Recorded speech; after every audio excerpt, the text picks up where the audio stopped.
du ciel, je t'en prie, fais que personne ne me vole cette petite valise si précieuse.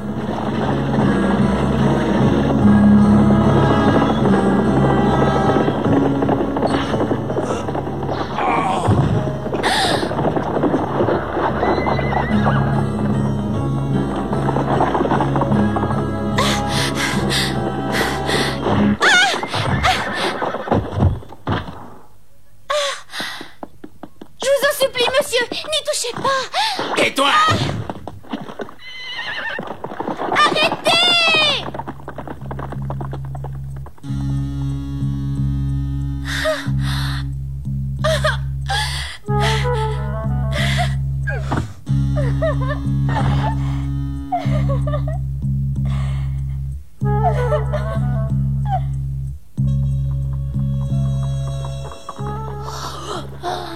Eh bien, Mathieu. Bonjour Mathilde.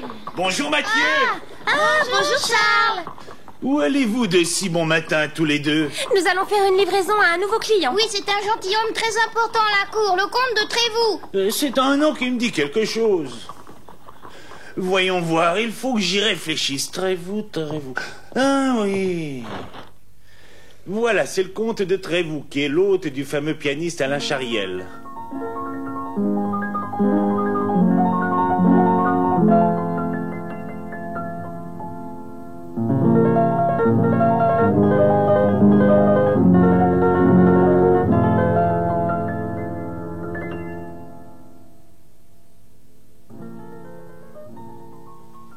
Quel merveilleux pianoforte. Eh bien, je vois petite que la musique d'Alain te plaît aussi. Oh, excusez-moi, madame, mais j'ai été distraite. Je te comprends, le comte de Trévoux aime tellement cette musique qu'il a décidé qu'Alain Chariel serait son hôte définitif. Et nous avons une grande nouvelle. Notre hôte doit exécuter au piano une des dernières compositions de Mozart un soir à l'opéra. Du Mozart, quel événement. Je vais te donner un conseil. Passe par le jardin, tu l'entendras beaucoup mieux.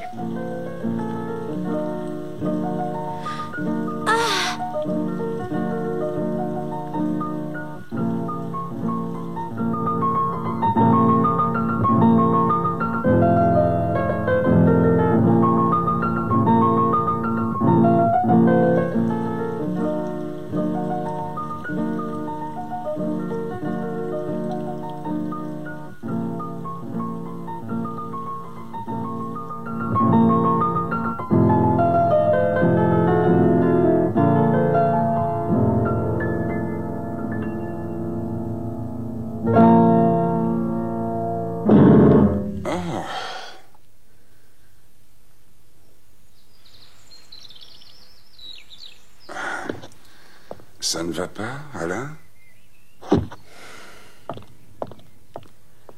J'attends avec impatience cette musique de Mozart. Si je ne reçois pas les partitions à temps, je ne serai jamais prêt pour le concert. J'espère qu'il n'est rien arrivé à Marthe. Ne t'inquiète donc pas, Alain. Je suis persuadé qu'elle te les apportera aujourd'hui comme prévu. Et maintenant, va un peu te reposer.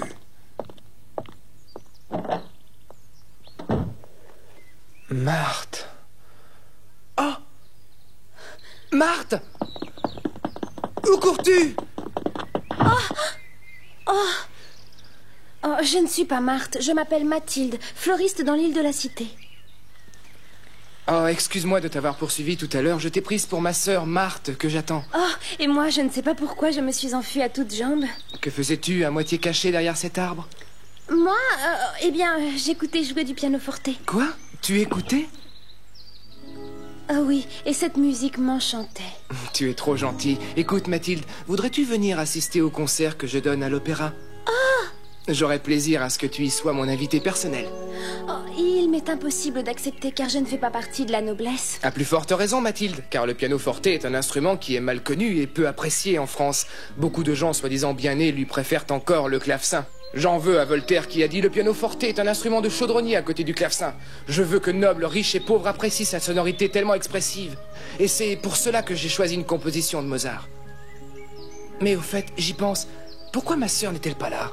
Tu as peur qu'il lui soit arrivé quelque chose? Non, que veux-tu qu'il lui soit arrivé? Alors, est-ce que tu viendras assister à mon concert? D'accord, avec plaisir.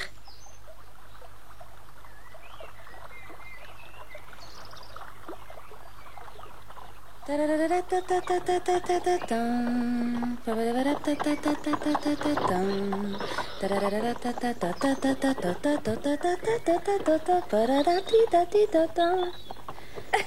c'est amusant. Une fine lame et un pianiste, ça fait un beau couple. Qu'as-tu à t'esclaffer de la sorte, Mathilde? J'aimerais bien le savoir. Ou s'agit-il d'une affaire strictement personnelle? Eh bien, vois-tu, je songeais que le pianoforte est un instrument bien plus harmonieux que le clavecin, quoi qu'on en dise. Je me demande si cette réflexion ne t'a pas été inspirée. Oh. Regarde! Hein? Qu'est-ce qui lui est arrivé?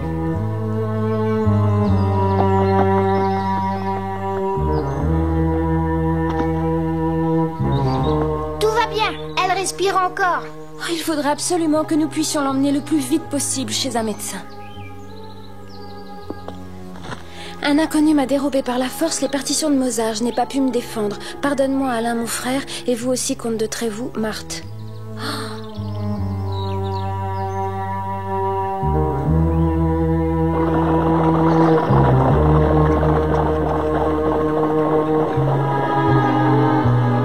Je vous en supplie, n'y touchez pas. C'est à mon frère. Ne touchez pas aux partitions de Mozart. Rendez-les-moi, je vous en supplie. Je dois les lui apporter. Je vous en prie, ne me les prenez pas. C'est terrible.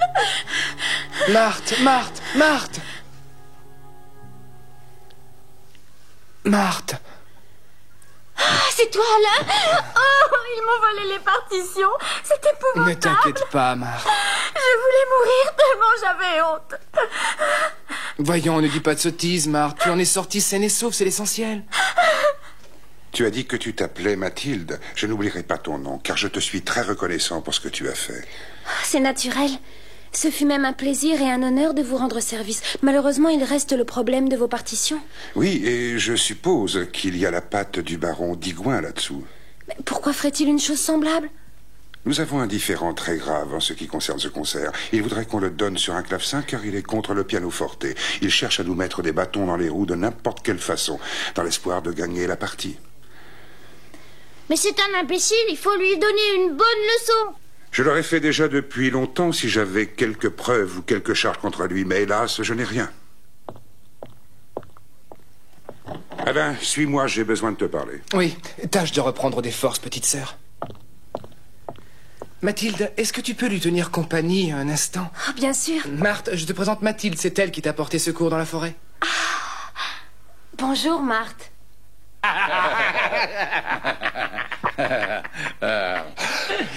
Notre brave comte de Trévoux doit en ce moment même écumer de rage. Ça lui apprendra à faire jouer de vrais musiciens au lieu d'engager un chaudronnier. Il ne pourra plus appuyer sa thèse sur les arguments tendancieux. Quand on saura qu'il s'est fait voler des partitions, ce sera un scandale. Personne ne voudra plus confier sa musique à ce vieux barbon, et Mozart le premier regrettera de l'avoir fait.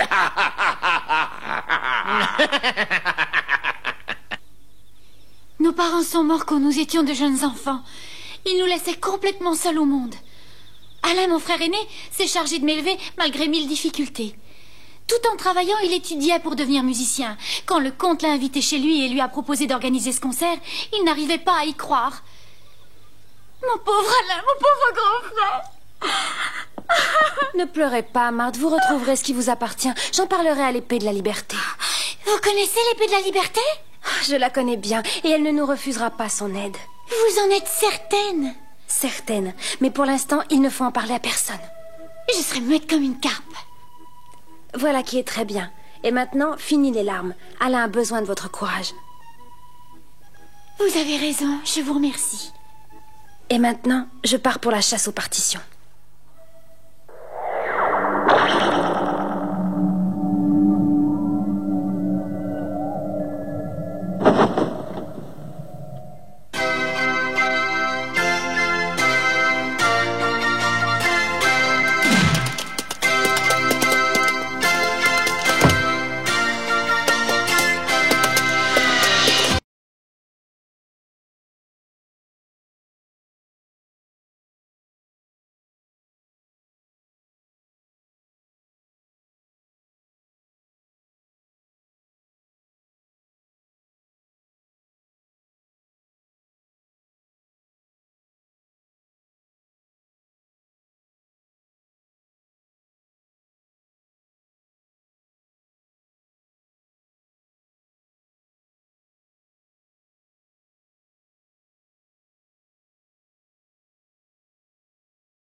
Tu les as bien mélangés?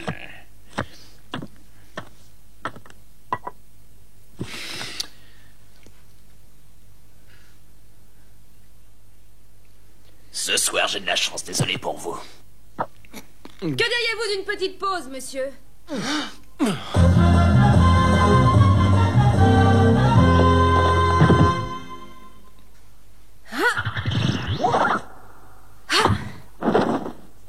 Tu es sans doute le baron d'Igouin? Qu'est-ce que tu veux? Que tu me redonnes les partitions de Mozart que tu as volées. Je ne comprends pas. De quoi veux-tu parler? Ces partitions sont juste derrière ton dos, je les ai vues. Il faut la tirer à mort.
Les partitions en échange de ta vie. Ça a attrapé.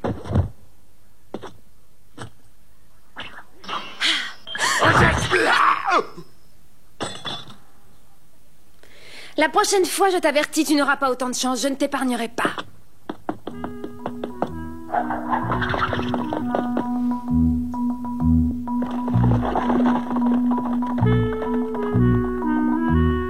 Comment a-t-elle fait, cette sorcière? Pareil qu'elle a été engagée par le comte de Trévoux. Oh. Mais il se trompe fort s'il croit que je vais laisser les choses en l'état. Comte de Trévoux! Comte de Trévoux! Une nouvelle extraordinaire! Où est le comte? Il est dans le jardin, monsieur Alain. J'y cours!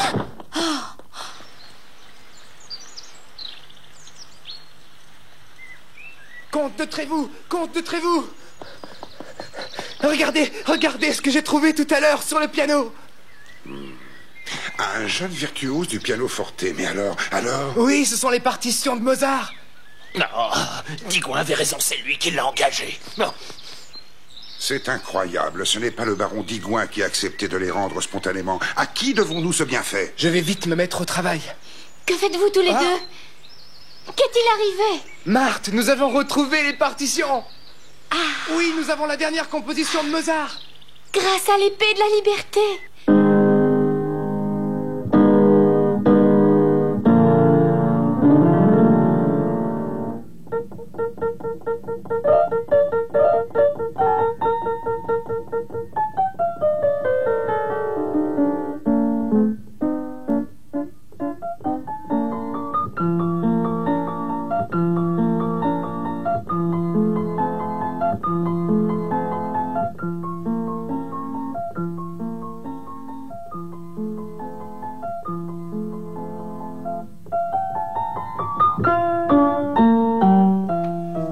Quelle musique merveilleuse!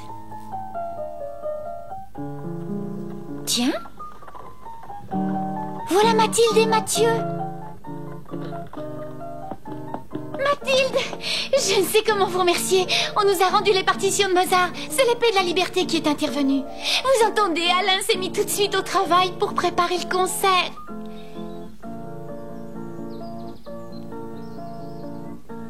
Je suis heureuse pour vous, Marthe. Mathilde, vous êtes devenue mon ange gardien. Mais comment avez-vous connu l'épée de la liberté? Vous voulez me parler d'elle? Ne m'interrogez pas, je ne peux pas répondre. Ah oui, bien sûr, je vous comprends. Je voudrais tant la remercier et je ne sais pas comment le faire. Si j'étais à ta place, je me donnerais pas tant de mal. L'épée de la liberté, c'est déjà ce que tu penses. La vérité sort de la bouche des enfants. C'est bien ce que je pensais. Quelle décision prenez-vous, baron Tigouin? La seule manière d'attirer l'attention de la reine Marie-Antoinette est de tout mettre en œuvre pour empêcher que le pianoforte prenne la place du clavecin dans les faveurs du public. Il faut donc que je fasse obstacle au concert qu'Alain Chariel doit donner à l'opéra. Employez les moyens habituels.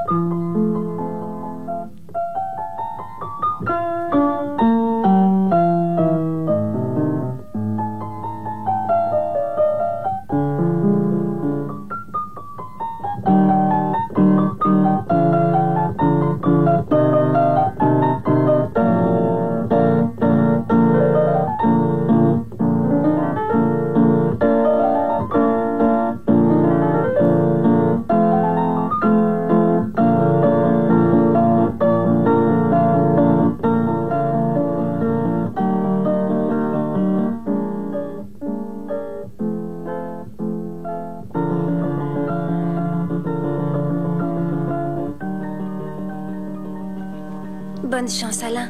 Je suis convaincue que ce concert sera un grand succès. Au revoir, monsieur Alain, tous mes vœux. Merci, mes amis. Que la Providence vous vienne en aide.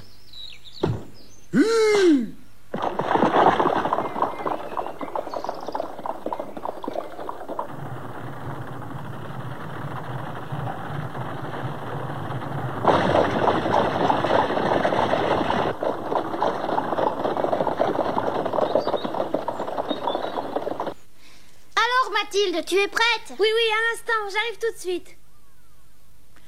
Ah! Nom d'un petit bonhomme. Ce que t'es belle. J'ai tort d'oublier quelquefois que t'es une si jolie fille. Ah!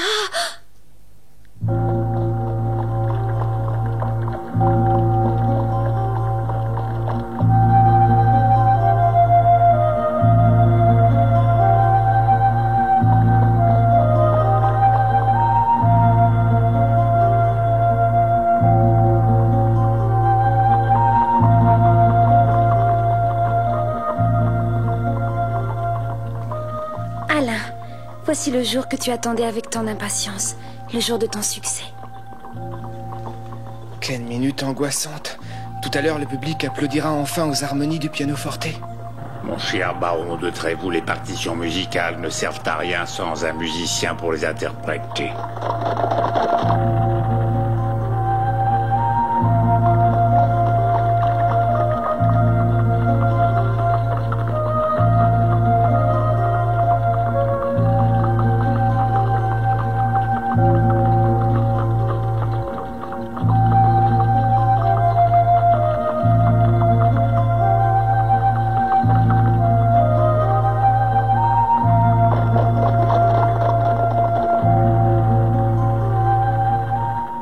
En somme, cette journée est importante pour tout le monde, surtout pour Alain, le virtuose, qui attend son succès à l'opéra. À cette époque-là, le théâtre de l'opéra était situé boulevard Saint-Martin, avant d'emménager en 1794 dans la salle Louvois, car ce n'est qu'en 1860 qu'on décida de la construction du palais qui fut édifié par Charles Garnier.